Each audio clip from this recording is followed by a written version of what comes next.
Hi, did you know that your iPhone can actually scan handwritten text? Just like this?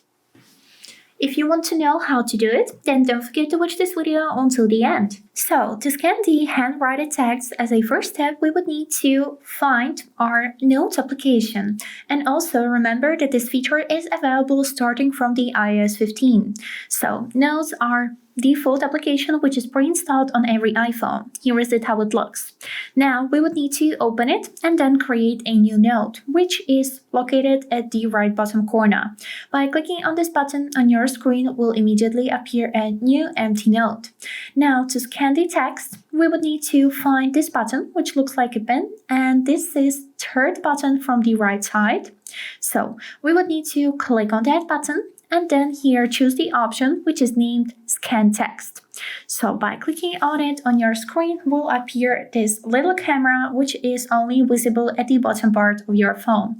If you would like to make it bigger, we can take this white line which you can see at the middle of the top of the camera window and then pull it up like this to make it full screen. Then as a next step we would need to take our note or paper where you would like to scan the text and then put it at the front of camera.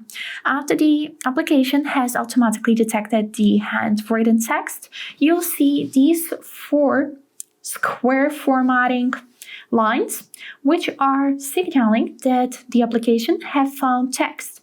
And now to insert it to the note, we would need to click on this button Insert and it will automatically appear in your note. This is of course working for bigger amounts of text. This is only as an example. It can read letters, symbols and also numbers. So now we can click Done to save the changes and here is it, our handwritten scan text. This note you'd be able to share with anyone by clicking on the share button at the upper row. Here with the help of the share option, you can send this note with the help of messages, mail, reminders, journal, freeform or invite with link. And this is it. I hope this video was helpful and have a great day.